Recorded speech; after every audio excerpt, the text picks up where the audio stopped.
Hi, it's Mark Bossert. I'm here with Bernie Pawlik, Pawlik Automotive in Vancouver, Vancouver's best auto service experience. 25-time winners of best auto repair in Vancouver, as voted by their customers.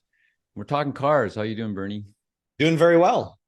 So today's victim is a 2010 Subaru Forester that had something going on with the head gasket. What was happening with this vehicle?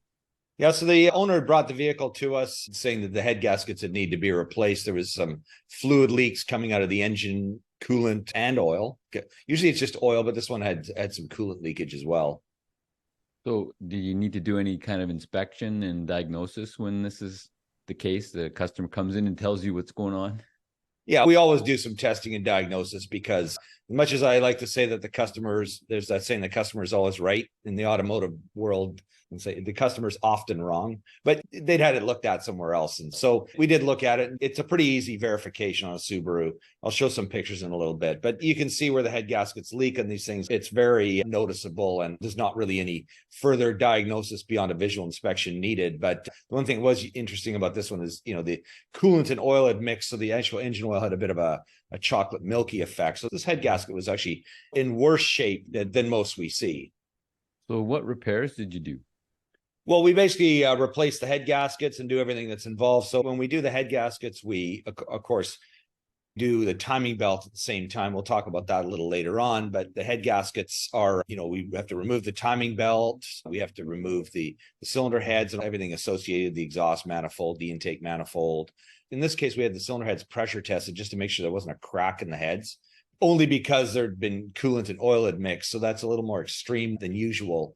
So we had the cylinder heads resurfaced at a machine shop, which we do every time, irregardless, because it's just important to have a flat surface. So we replace valve cover gaskets, intake and exhaust gaskets. There's a coolant pipe that goes over top of the engine. We replace that. There's some seals there that can leak. And while we're there, why not just take that pipe off and do those seals? We also adjust valve clearance at the same time, and usually replace spark plugs as well, sometimes ignition wires too. That's kind of the list of what we do. So this is a lot of work, it seems like, and we've talked quite a few times about Subaru head gasket repairs. What causes these head gaskets to fail? It's basically the design issue. The head gaskets, let's just get in some pictures and I'll kind of explain it as we go. So this is a view actually with the timing cover off the front of the engine. What we're looking at here is the right cylinder, where the right cylinder head, I'm moving my mouse pointer around, where the right cylinder head meets the engine block. This is where the mouse pointer is. This is the bottom of the engine. This is the old oil filter we hadn't removed yet. And the exhaust bolts up in this area over here. Along this seam, and actually Ed had cleaned it before I had a chance to take any good pictures. So this would have actually been a lot oilier, but you can even see some oil and collected oil and material at the front of the head gasket. So that's how bad this one was leaking. But there was a definite, more distinct amount of oil and some coolant drips down in this area here. We talked about what makes the head gaskets leak. Okay, so here's the old head gaskets here. And these are basically like they're like a one steel layer gasket with a coating on top of it. And I think the coating breaks down over time. I'm pretty sure that, and the fact that it's a single layer steel gasket, this is a picture of a replacement. I took this off a parts website, but if you look at this carefully, you can see there's actually 3 layers of steel, and it's formed with indents and ridges to seal certain surfaces. These little rivets at the corners here, they basically hold the steel together. This is a good high quality head gasket, and this is what we replace it with. And the STI and the WRX models, some high performance models, they all have multi-layer steel gaskets, and they very rarely fail. So I think it's really a materials issue with what causes these gaskets to fail. I'll just look at a couple other pictures here. These are close-ups. So this area here, this is kind of the oil return passageway. It's at the bottom of the cylinder head. So all the oil, it sort of gets pumped out into the valve train area, drops down, gravitational, of course, drops down to the bottom of the head, and it flows back into the engine block.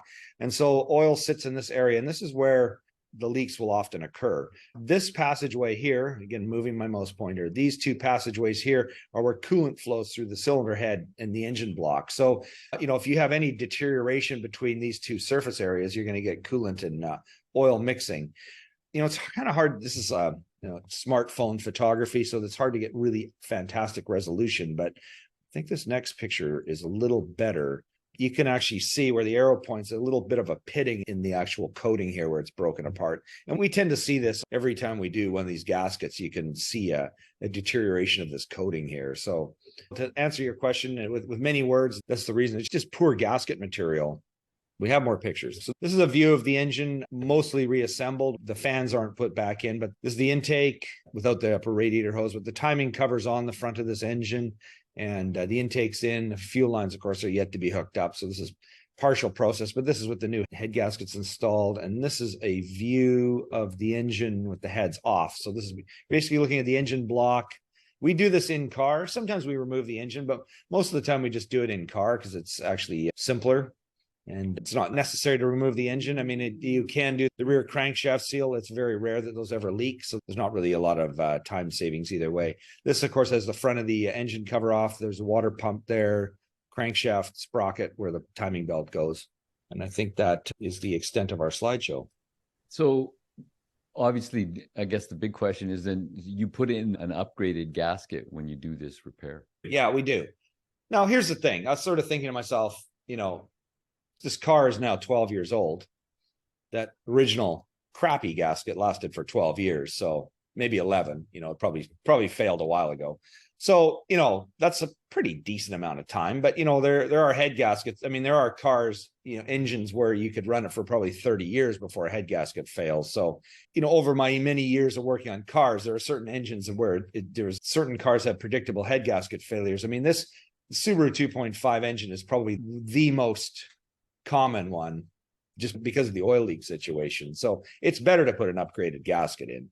Chances are this car probably won't be on the road in 12 years, but you never know. If it is, it'll not need head gaskets. Yeah. So you mentioned the timing belt. You replaced the timing belt and assorted other parts. How come you have to change that stuff out? Well, the timing belt is an interval replacement item, usually 168,000 kilometers.